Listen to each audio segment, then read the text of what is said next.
I'm telling you, when you put the money down and you give yourself something that you have to hit, I had to ask myself completely different questions on how to market it. I had to become someone that I was not yet. I didn't have that skill set in order to get that number that I wanted. And let me tell you, that was 10x thinking. It was thinking that would have never come into my realm if I wouldn't have done something so big that it caused me to have to think so far outside of the box and become someone that I wasn't before that.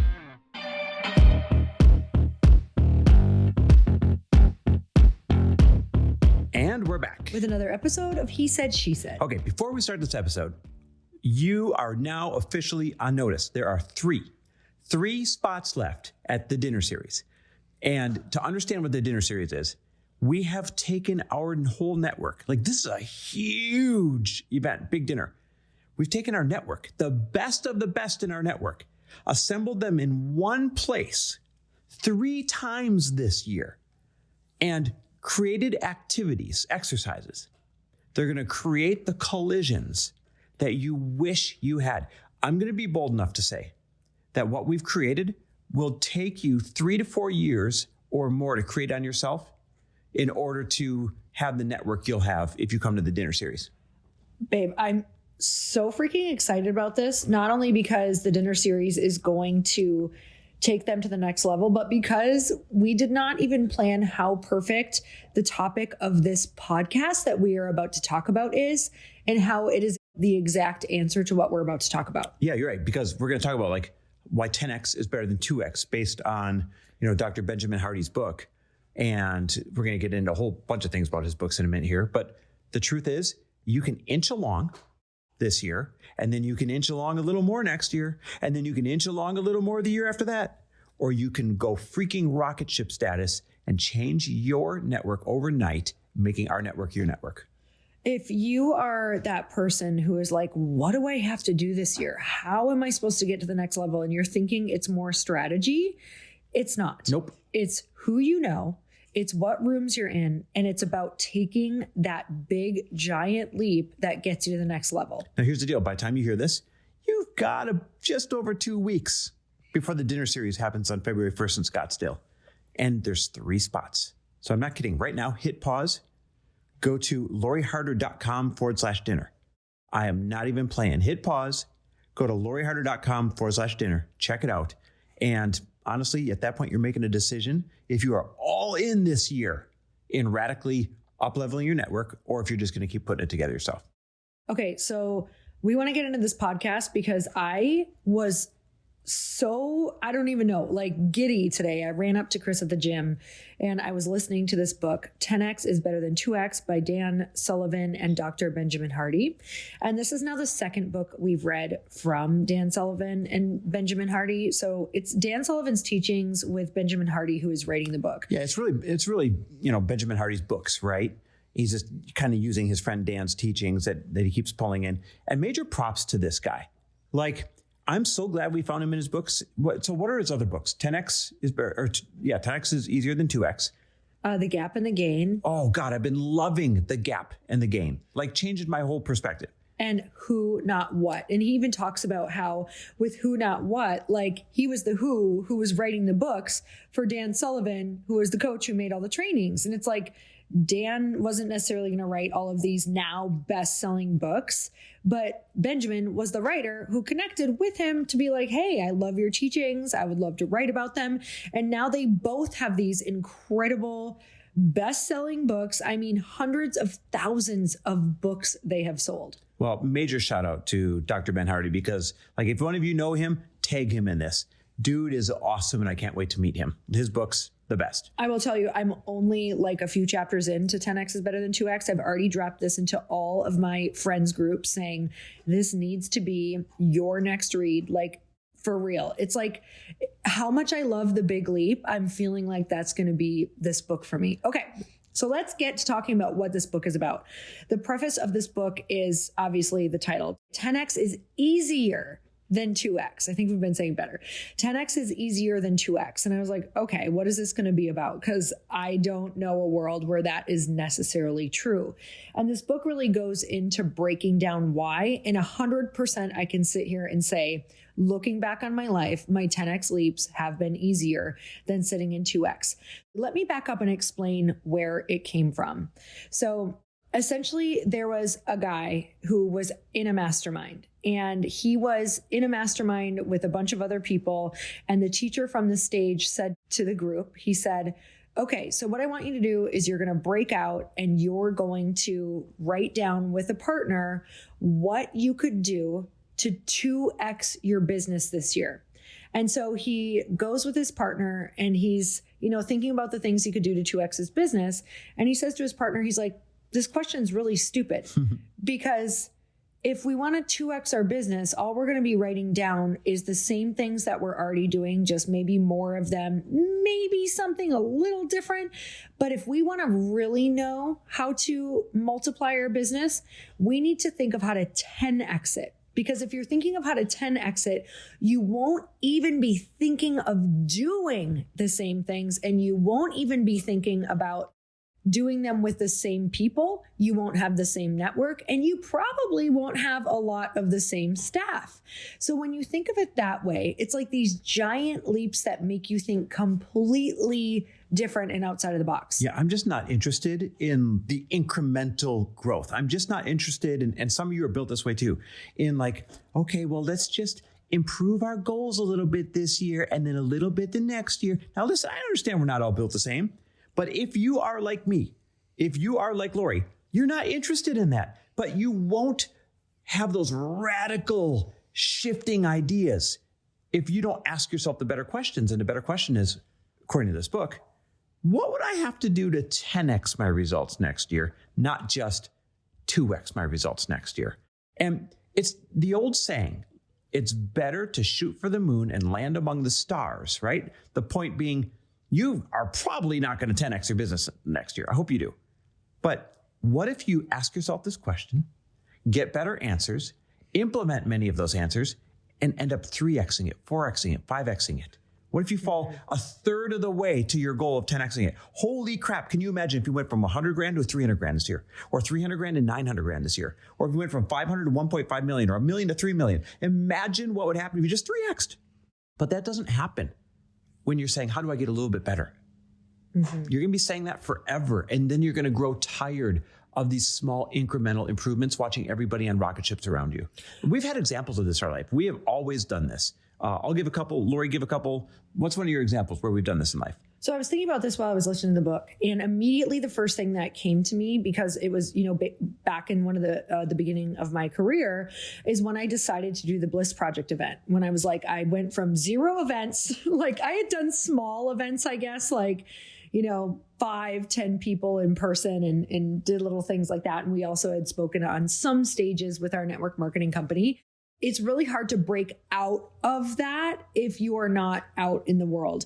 So when I was thinking of doing the Bliss Project, I was like, oh my God, like this is essentially going from 0 to 100.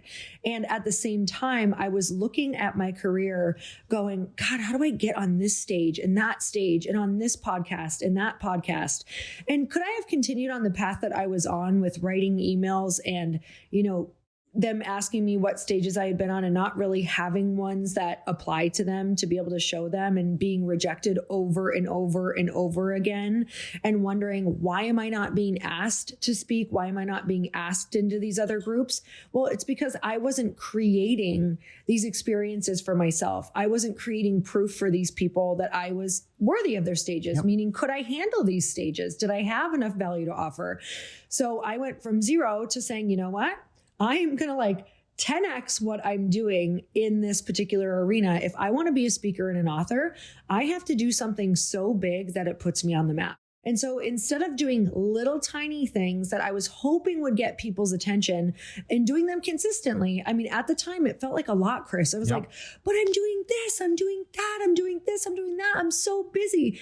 And what happened was I stopped doing all of those little things and I went all in on seeing if I could fill a 300 person event. Mm-hmm. Now, I have never worked harder in my entire life. And here's why. I put the money down on that event. And what happens when you put out the link for the ticket sales and you start advertising is you realize that not a whole lot of people sign up right away. So you have to start going, okay, if I want to hit 300 by this month or in 6 months, what do I have to do to get there? That is not a question I would have asked myself if I was playing just 2x. If I was saying, okay, if I want to hit 50 people or 25 people, what does that look like? I'm telling you, when you put the money down and you give yourself something that you have to hit, I had to ask myself completely different questions on how to market it. I had to become someone that I was not yet. I didn't have that skill set in order to get that number that I wanted. And let me tell you, that was 10x thinking. It was thinking that would have never come into my realm if I wouldn't have done something so big that it caused me to have to think so far outside of the box and become someone that I wasn't before that. Guys, this is more than a decade ago. This is more than 10 years ago. There was no proof. There weren't a whole bunch of women's events like there are now. There weren't a whole bunch of mastermind events like there are now.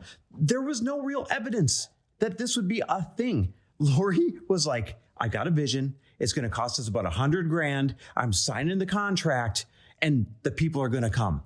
That is aiming at 10x, not saying, I've always done these 15 person. Maybe I could go for 30. And at the time, you guys, no one had ever even been to an event. I remember when I asked the question in the room, like, how many of you had heard of something like this, been to something like this? It was almost zero people. So not only was it doing something that I had never done, but it was creating something that had never been created. And I'm not saying that there was nothing special about me doing it. The thing that was special was the fact that I put the money down and I was so held accountable by that I had to go and ask questions to people I didn't even know yet.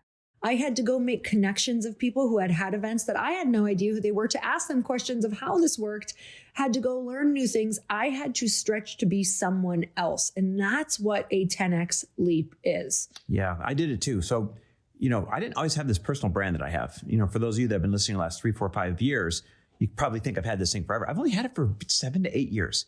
Before that, I was always working on Lori's personal brand behind the scenes and the whole 9 yards.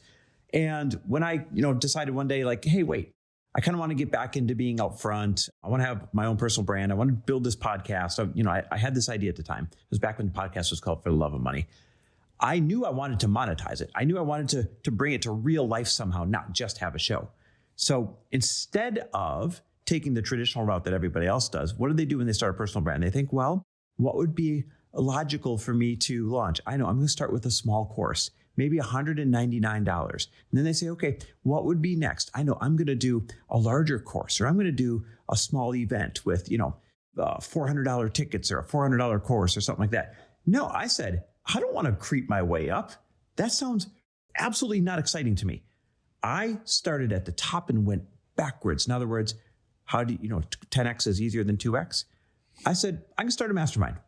I'm great at facilitating. I did a lot of teaching when I was in corporate America. I know how to run a room, and I've got a lot of business experience. I'm going to start a mastermind. And I started my first year with a personal brand, coming out of the gates with a $25,000 per year mastermind. And I think we put 22 people in it that year. Now, it wasn't easy. Well, I was begging and selling and convincing and reaching out. And by no means was that an easy accomplishment. But if you do the math, pretty good dang money your first year monetizing your personal brand, right? 22 people times $25,000. It's a lot better than slinging together a bunch of $99 or $199 courses. And I'm not poking holes in anyone doing that. What I'm saying is you haven't asked yourself, instead of nickel and diming my way up over a long time, what happens if I just swing for the freaking fences? Because that's what this is about. Now, 10x being easier than 2x. I want to go back to a couple things. I want to circle back to what you had just mentioned. But first, I want to point out why 10x was easier than 2x in my event. So some of you are like, that doesn't sound easier at all. But if you think of my goal, which was to be speaking on big stages and to become an author and to be well known. if I would have just 2x'd my way there by saying, okay, well, how could I double this small event? What would that take me, you guys? So I'd be 2xing for the next year and then the next year and then the next year to still not really be on the map where I wanted to be, which was truly to be known in the space of being an author and a speaker. So in that world, me just taking that massive leap and tearing the Band-Aid off and shutting other things down and focusing on that, yes, that is what absolutely accelerated my journey and got people to start paying attention. That's when I would send the pitches and be able to show this event and show people what I've been up to and show the community that I attracted, that it did make it easier and it accelerated my path. So I want to go back to yours, Chris, because like if I was listening to you right now as somebody who is like freaked out, I'd be like, oh my God, how did you even you just made that sound so easy. But I want to go back and say, I remember, and I want you to go into this, like how many nights you questioned yourself and you were like, oh my God, I don't know if I can do this. I don't know if this is going to fill. What did you do that held you so accountable and that made you complete that task? I'll tell you exactly what it was. For me, I've always been a math is the path guy, right? So I did the math. I said, okay, what happens if only 4 people join? What happens if only 8 people join? What if this thing falls flat? I did the math. Okay, 25 grand times 4 people, it's $100,000. Or $25,000 times 8 people, it's $200,000. Now, what was the alternative? Remember, doing a $199 course. I would have to sell with a brand new personal brand 500 of those $199 courses or $1,099 courses to hit what 4 people in a mastermind would have been. Or 8 people in a mastermind. I would have had to sell 2,000 courses at $99 a course or 1,000 $199 courses in order to hit the same thing as 8 people being in it. So when I realized that, 10xing the vision, AKA shooting for the moon and worst case scenario, landing on the stars, only having 4 people, 8 people was a far better option than having to find 1,000 or 2,000 customers with a new personal brand. It just made sense to me. So the logic of it is what kept me focused on wanting to go do the painful, scary thing of battling through the imposter syndrome and being afraid, what if nobody shows up or what if this thing's a flop, and just doing it anyways. Okay, so what about for the people who don't yet have the evidence that they feel like they could be valuable enough for 25K or even 10K or 5K? They're getting lost in a number and lost in an example. The point is this: whatever your thing is, ask yourself the better question. Instead of me charging blank for blank, what happens if I charged 10 times as much for a way better product? I mean, your product might be widgets. It might be physical products. It might be a service. It might be an agency. It might be a whatever. But you're not going to get the answer of who should you hire differently? How should you do it differently? How should you think differently? How should you approach differently? You're not going to get that answer if you don't first ask this big, audacious question. It's really a podcast about asking a question. I've got one more example in my real life. So Frello, right? The peer-to-peer lending app that we're doing. We are disrupting fintech in a big, big, big, big way. I mean, building the app alone is multiple 7 figures. Just building the tech alone, not to mention team and everything else, okay? Now, Matt and I could have bootstrapped this thing. We could have funded it ourselves. We could have made all the conservative decisions. Should we spend money on this? Should we spend money on that? Should we cut the corner here? Should we cut the corner there? But what did we do? We said, what did the biggest, best fintech companies do when they came to market? They made a splash. They went out, they raised a bunch of strategic money. And that's the key. They raised strategic money. And if you don't know what strategic money is, it means you're accepting investors who are also partners that have a way to move the needle for you. So what happened? Okay, not only did we get a whole bunch of celebrity and business influencer investors and all those things are going to be able to help acquire users cheaper using their influence than if we had to go pay for users. We hit the mega home run. We have an investor who's coming in right now because we went out for strategic investors. We have an investor coming in right now whose whole business is centered around creating fintech leads for other fintech companies and mortgage companies and all these other companies that have apps and online businesses out there. He generates 80,000 unique fintech leads a day. Let me repeat that. 1,000 unique fintech leads a day. Now, why is this important? Why is this such a big deal? If we would have just used our own money, we'd go to a guy like him and we'd have to buy those leads. But instead, by using this concept of swinging for the fences, right? 10x is easier than 2x. We said, wait, what if we went out and got strategic investors to have their own skin in the game? Then what happens? Well, now this guy not only invests in a company, but because he has his skin in the game, he's going to give us access to his leads, some of them free, some of them maybe we'll pay costs for them, but we're going to have a huge strategic advantage over all of our competitors that have to buy these leads because they don't have this person as a partner. Those are the kind of results that happen when you ask yourself the bigger, better, more audacious question. When you say, what if I had to 10x this thing really quickly, not just have incremental growth? And I think so this is the question.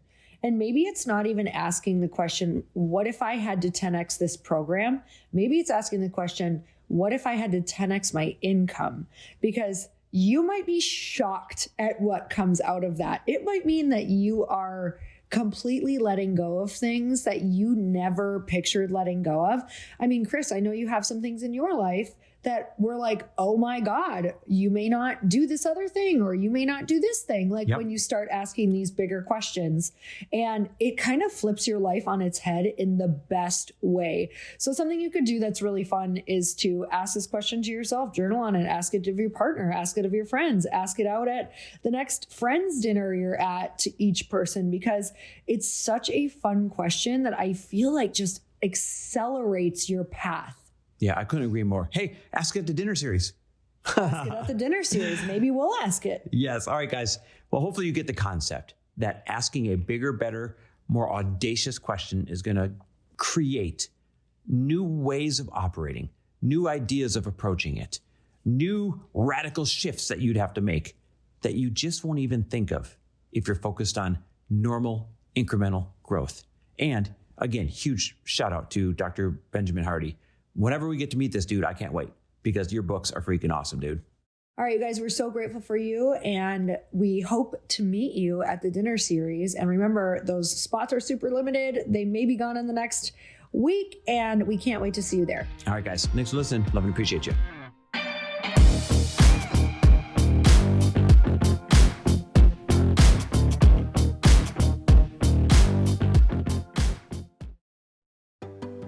Hey, do you know what the big secret is this year? And it shouldn't be a secret, because this should be your biggest focus. It is building your community. I am always working on building and nurturing my community, and everyone is talking about the power of community. Without an online community, you just cannot grow organically or create a real movement, which is what I know that we're all after. And you can build trust or monetize your audience. When you get community right, not only does your audience grow faster, but so do your sales. But where's everybody going to be managing their communities these days? And a lot of online entrepreneurs and thought leaders are turning to Circle.so.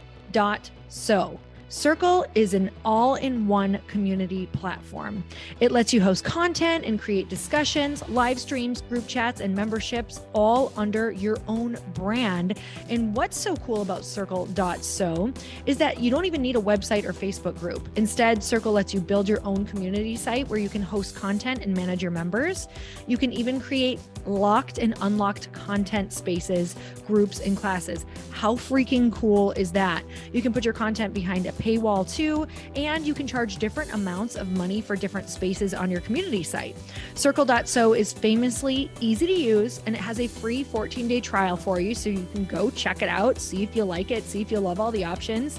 Just go to Circle.so. Go check it out right now, you guys. Imagine being able to manage your community, start group chats and live classes, and accept payments all in one place.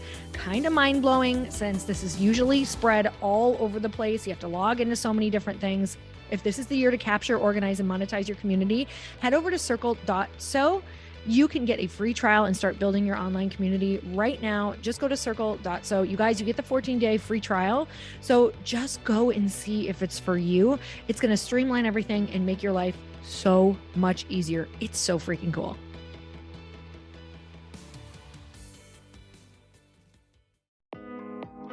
Hey, thanks for listening to the podcast. And I want to make sure that you have my phone number, and I'm not kidding. Did you know that I have a community text number?